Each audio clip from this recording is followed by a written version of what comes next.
Assalamualaikum warahmatullahi wabarakatuh.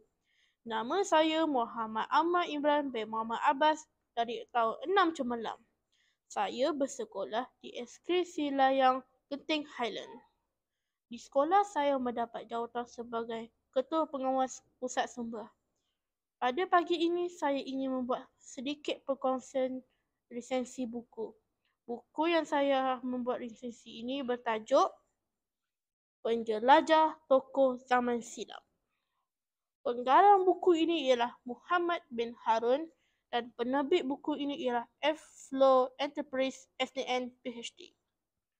Walaupun buku ini saiznya agak kecil, namun dan juga dalamnya berwarna hitam putih, namun saya tertarik dengan buku ini. Buku ini sangat sesuai untuk orang yang suka subjek sejarah dan suka membaca buku-buku tentang penjelajahan sejarah. Terdapat banyak tokoh-tokoh dalam buku ini seperti Sir Edmund, Ibnu Battuta, Ibnu Abbas, Julius Caesar, Herodotus dan banyak lagi.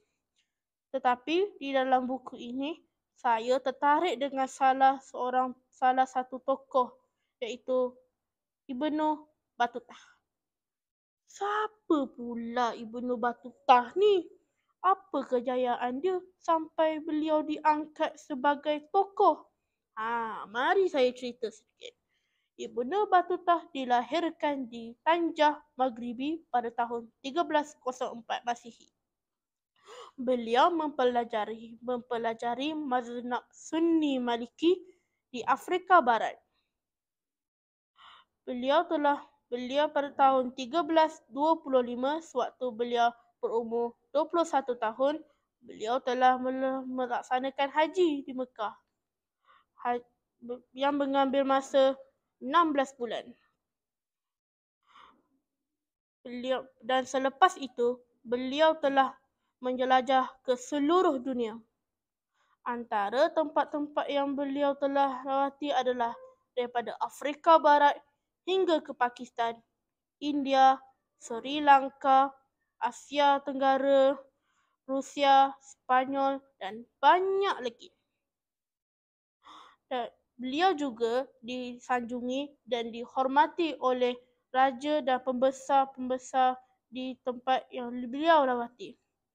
Dan pada tahun 1378, beliau telah menghembuskan nafas terakhirnya dan meninggal dunia.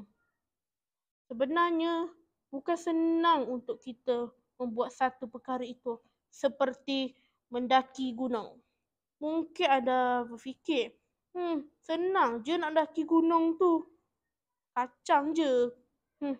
Tapi tidak. Sebenarnya sangat susah untuk kita lakukan. Seperti batu yang basah, hujan dan lantai yang licin. Dan Ibnu Battuta pula cabaran yang perlu beliau hadapi ialah ombak yang besar, angin yang kencang. Dan itu sahaja perkongsian saya pada hari ini dan semoga perkongsian saya ini memberi manfaat kepada semua orang. Assalamualaikum warahmatullahi wabarakatuh.